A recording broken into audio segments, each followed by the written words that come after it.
You know, you're probably juggling like a dozen different problems right now. Oh, at least a dozen. Right. I mean, if you just take a second to scan your life, or even just your morning so far, there is likely some simmering stress about work. Yeah, definitely. Or maybe there is a complicated dynamic in a relationship you cannot quite figure out, or some personal financial goal you are just constantly agonizing over. Which is completely normal, by the way. Exactly. Yeah. Your brain is essentially this highly evolved biological machine, and it is entirely designed to spot these problems, sound the alarm, and then frantically try to fix them. You identify a threat to your happiness, and you get to work solving it. I mean, it is how we survive. Right, it's our default setting. But what if the very act of trying to solve your psychological problems is exactly what keeps you completely stuck? What if, the fixing is actually the glue holding the misery together? Welcome to today's deep dive, where we are exploring a really fascinating transcript from a 1962 small group discussion in London featuring the philosopher J. Krishnamurti. And it is an entirely counterintuitive proposition we are looking at today. We are so deeply conditioned, really from childhood, to believe that action, that strategizing, that finding a concrete solution is the only way forward when we feel bad. Yeah, you have to do something about it. Right.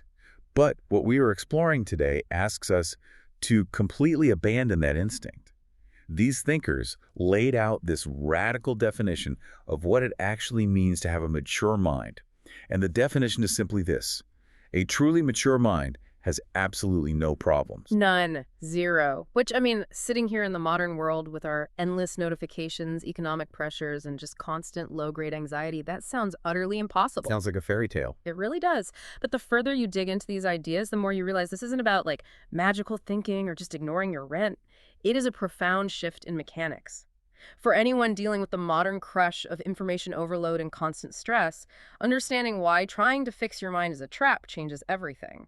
It really changes the entire landscape of how you view your own thoughts.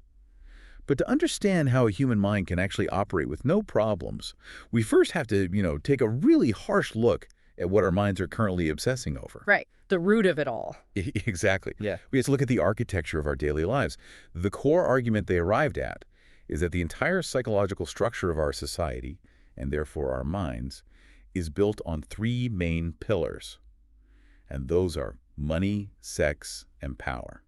And we should clarify, we are not just talking about the literal dictionary definitions of those words here. We're talking about the massive psychological weight, like the invisible gravity that we attach to them. Yes, it goes far beneath the surface. I mean, money isn't just physical currency or digits in a bank account. We pursue it obsessively because psychologically it represents an illusion of total freedom. It feels like security. Exactly. It feels like this deep, impenetrable security against an unpredictable world. And sex isn't merely biological reproduction or physical pleasure. It carries all these incredibly heavy psychological implications of building a family, of legacy, of possessiveness, and sometimes even domination over another person. Wow, yeah. And power. Power is the craving for prestige.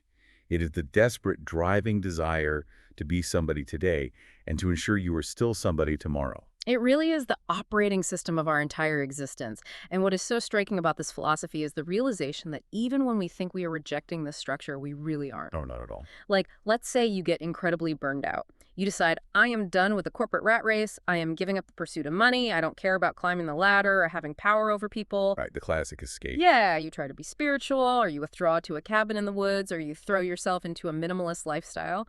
This philosophy points out that you haven't actually escaped the structure at all. You have just substituted one goal for another. You're still seeking. Exactly. Now you're seeking enlightenment or inner peace or moral superiority. It is still wanting. The mechanism of groping for a goal is identical. And the subtlety of that trap is where so many people get stuck. The psychological mechanism of seeking a promotion at a hedge fund is fundamentally the exact same mechanism as seeking spiritual purity at a meditation retreat. Wait, really? The exact same? The exact same, because you are looking for a future state that is better than your current state. You are looking for security. Okay, let's unpack this. Think about it like running on a treadmill. You are exhausted from running, your lungs are burning, so you decide you need a major life change. You need a break. Right. You step off for a second, take off your stiff corporate suit, put on some comfortable flowing monk robes, and then you step right back onto the exact same moving treadmill. If you are still running after a future achievement, you are still doing the exact same thing. You are just sweating in a different outfit. That is a perfect analogy. And that treadmill analogy perfectly illustrates why it is so profoundly difficult to step off for good. I mean, as humans, our biology is wired to react instantly to obvious, sudden dangers. Like physical threats. Right. Think about walking in the woods and suddenly seeing a coiled snake right in your path. The biological reaction is instantaneous. You get a massive shock of adrenaline, you jump back immediately. You don't stop to analyze the snake's motives. No, you just get out of there. You remove yourself from the danger. But we are completely numb to the everyday structure of our society. We are so deeply accustomed to the little fleeting pleasures, the daily grind, the constant low-grade sorrow of seeking and wanting, that it never gives us a shock. Because the treadmill is all we've ever known, we never see it as a fatal trap. We don't get the adrenaline spike from the daily grind. So we just keep running. We just keep running. And here is where the concept of timeless maturity comes into play. Maturity in this sense has absolutely nothing to do with age. Right, getting older doesn't automatically grant you this state. Not at all. Plenty of older people are still sprinting on the treadmill. Nor is it about a slow, gradual evolution where you refine your desires over 10 or 20 years of therapy or practice. So it's not a gradual process. No. The argument here is that you have to step into this maturity immediately. It requires a profound, instantaneous realization that this entire psychological structure of seeking is exactly what creates your misery. You have to drop it all at once, in a timeless instant of pure understanding, not by slowly cutting back on your ambitions over a decade. But wait, if escaping the treadmill just keeps us on the treadmill, how do you actually deal with the immense conflict of life? Because life is, full of conflict. It is? The answer proposed here is a complete paradox, and it is something that really forces you to stop and rethink everything. To resolve the conflict, you must completely stop trying to resolve the conflict. Yes. It is the ultimate trap of solutions. Whenever you look at your life and say, I am in a battle, my mind is a mess, and I desperately want to find a way out, you have instantly created a brand new problem. The very desire to escape the conflict becomes a massive new source of friction. You are now fighting the fact that you are fighting. I have to push back on this on behalf of anyone listening right now who is dealing with something heavy. Let's say I have a fierce, toxic ambition. It is ruining my physical health. It's making me a terrible partner. And I am stressed out of my mind 24/7. A very real scenario. Right. I know it's destroying me. Are you telling me I am just supposed to not try to fix it? Isn't doing nothing in the face of a massive personal flaw basically just giving up?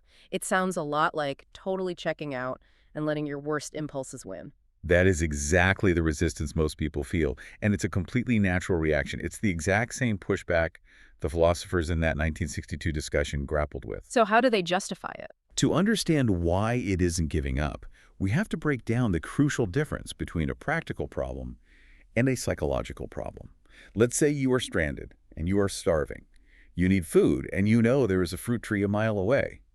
That is a practical problem. Taking action like walking a mile to get the food solves the problem. Right. Nobody is suggesting that if your roof is leaking, you just sit on the couch and watch the rain pour in. Exactly. Practical, physical problems require mechanical action.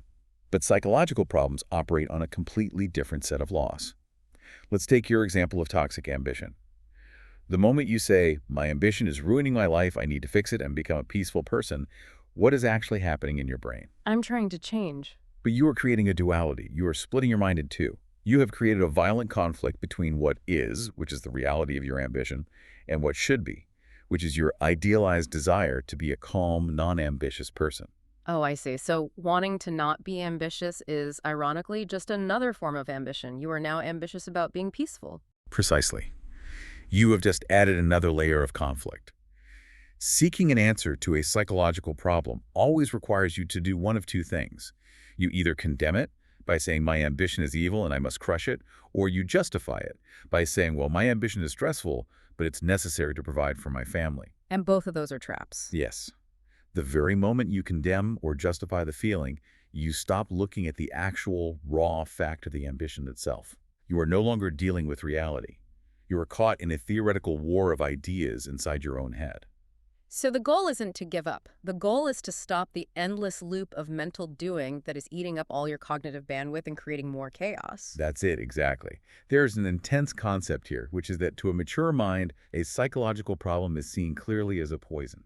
And if you truly deeply recognize that a bottle in front of you contains deadly poison, you don't sit around strategizing a 5-year plan on how to slowly sip slightly less poison every month. No, you definitely don't. You don't try to negotiate with the poison. You drop the bottle immediately. The sheer shock of recognizing the reality of the poison does the work for you. You don't need willpower to drop it. The understanding itself is the action. And we have to look at why that internal conflict is a poison. It is because every attempt to solve a psychological contradiction splinters your cognitive resources.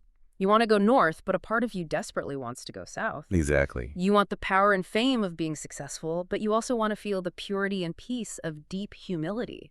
That dualistic friction, that internal tug of war, destroys your mental energy. It really does. The brain is burning massive amounts of glucose just trying to manage the contradiction. The search to resolve it completely blinds you to the root of the problem because all your energy is spent managing the friction. Here's where it gets really interesting. To actually stop trying to solve the problem, we have to entirely flip how we view our relationship to the problem itself. Normally, we operate with a very clear boundary.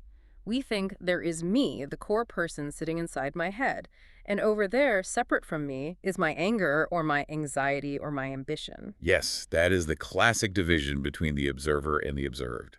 We approach our own inner emotional lives the exact same way we approach a physical object resting on a table.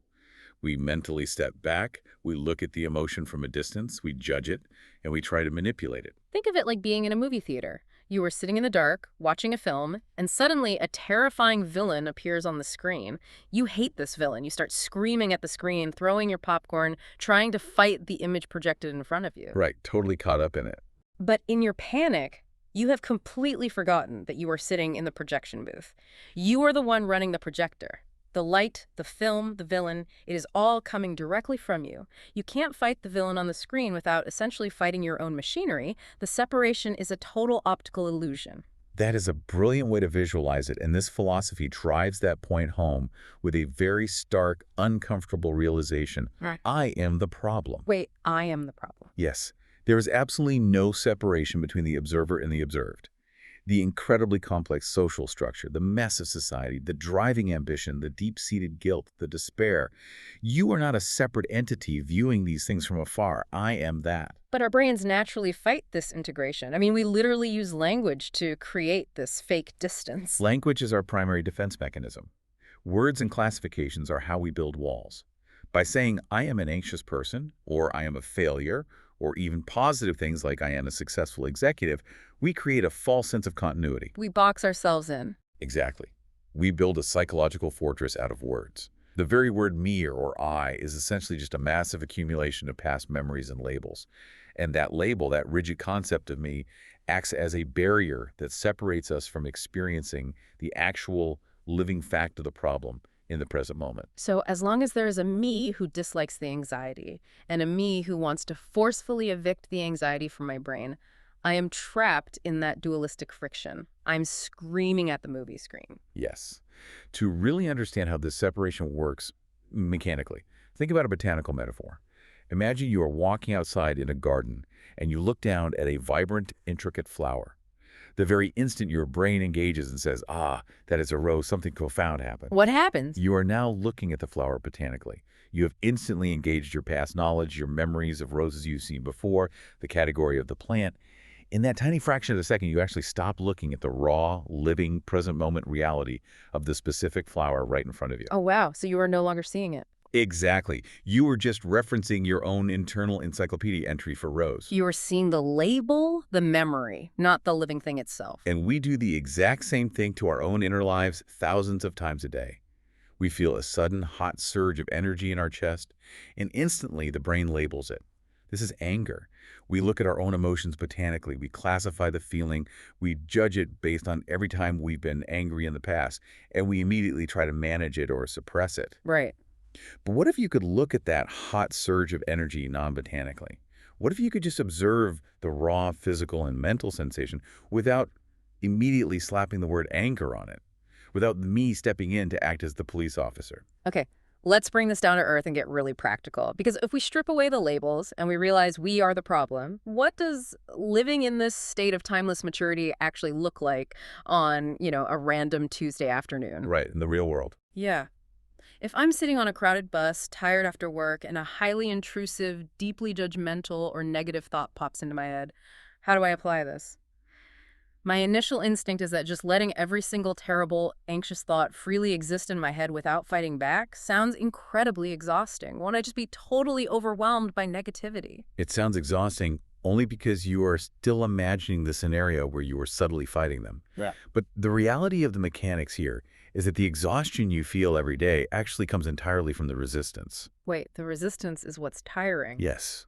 Living in this state requires watching every single thought and impulse, whether it is intense hate, physical attraction, or burning ambition, arise without resisting it, without judging it as good or bad, and crucially, without letting it turn into a mechanical chain reaction. There is an example from that 1962 discussion that is just beautifully mundane. They say, imagine you are looking out a window and you see a roof. A thought arises spontaneously in your mind. That roof is incredibly ugly. A totally normal thought. Right. But normally, our brains immediately start wrestling with that thought. We might think, I shouldn't be so negative and judgmental. Or we follow the thought down a rabbit hole thinking, the architecture in this whole neighborhood is terrible, which reminds me of how much I hate my apartment, which reminds me I need more money. Exactly.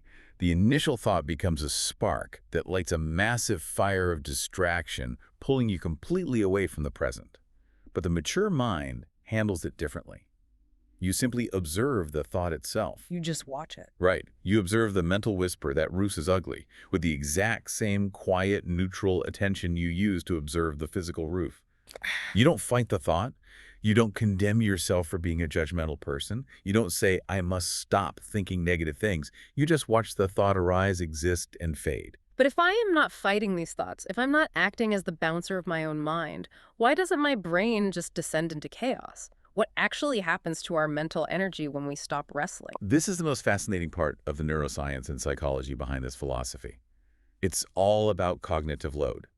Currently, you waste an enormous percentage of your daily psychological energy on resistance. Fighting yourself. Yes, your brain is working overtime, burning through glucose, constantly pushing away thoughts you don't want, and frantically grasping at thoughts you do want. When a thought arises and you do absolutely nothing to condemn it or classify it, when you don't feed it with the friction of your resistance, that mechanical process of habit loses its vitality. It's like a fire deprived of oxygen. It has nothing to push against. Because it's a closed loop. The thought only survives if I fight it or feed it. Precisely. Without the friction of your resistance, without the massive cognitive load of judging and suppressing, the brain gets all of that wasted bandwidth back. It actually becomes completely quiet and not dull, not moronic, and you don't slip into some sort of detached amnesia where you don't care about anything because your mind is no longer being driven blindly by attraction, satisfaction, or the desperate need to solve psychological problems that don't actually exist in the physical world. It becomes incredibly sharp. It becomes full of a totally different raw kind of energy. It is a state of pure observation without the heavy distorting filter of the past. When you really look at the mechanics of this, it is completely profound. We started by looking at the treadmill we are all perpetually running on, how our deep-seated biological and social obsession with money, sex, and power keeps us trapped in an endless cycle of seeking future security. And we saw how even our noble attempts to be spiritual or detached are often just us shopping for a different, more socially acceptable kind of security. We are still running. Right. And we uncovered the paradox that the very mechanism of trying to solve our psychological stress is the exact mechanism that creates the stress. The desire to escape the internal battle just adds another heavily armed combatant to the field. It really does. So the way to step off the treadmill entirely isn't to walk slower. It's to drop the illusion of the projector in the movie theater. It's to realize that you are not separate from the messy, chaotic reality of your mind. I am the problem. Yes. We have to stop labeling our thoughts botanically. We have to stop categorizing every emotion based on our past memories. Stop calling them good or bad, stop trying to fix them, and simply look at them with quiet, pure observation. Because when you stop resisting, you stop feeding the fire, The conflict dissolves, and the mind reclaims this incredible, sharp, energetic stillness. Is it a radical way to exist? Mhm. It asks you to completely abandon the dualistic way you've been taught to navigate your inner life since you were a child. So here is a challenge for you today. Just treat it as an experiment. The next time you are going about your routine and you feel a sudden, sharp spike of anxiety, or a flash of intense ambition, or even a totally mundane, judgmental thought about an ugly roof, try looking at it non-botanically. Yes, try not to label it. Right. Don't immediately slap a familiar label on it. Don't instantly strategize a 5-step plan on how to fix it or suppress it or vent about it. Just observe the raw physical and mental energy of it. Watch it as if you were looking at a strange, newly discovered flower without knowing its name, and just see what happens to that internal conflict when you refuse to fight it. It is the ultimate experiment in calling a ceasefire in the battle with yourself. Now, there's one final, massively provocative thought to leave you with, which stems directly from the climax of these philosophical discussions. Think about our modern world. Everything around us, our incredible technology, the devices we use every day, the massive, coordinated human effort required to build computers and launch rockets to the moon, all of this is built entirely on the concept of time as accumulated experience. That's very true. It is built on seeking, on dissatisfaction with the present, and the burning drive to solve problems and achieve a better future. The entire engine of human progress and civilization is deeply intertwined with that exact same psychological structure of seeking and friction that we've just spent this entire time dismantling. Exactly. So imagine if every single human on Earth woke up tomorrow morning and suddenly achieved this timeless maturity, a state where we all completely stopped seeking, where we stopped relying on past knowledge to drive our future desires, and we suddenly had zero psychological drive to solve problems, achieve the next big thing, or conquer the next frontier. It's hard to even picture. If we dropped all the balls we were frantically juggling, would human innovation, technology, and progress just grind to an absolute screeching halt?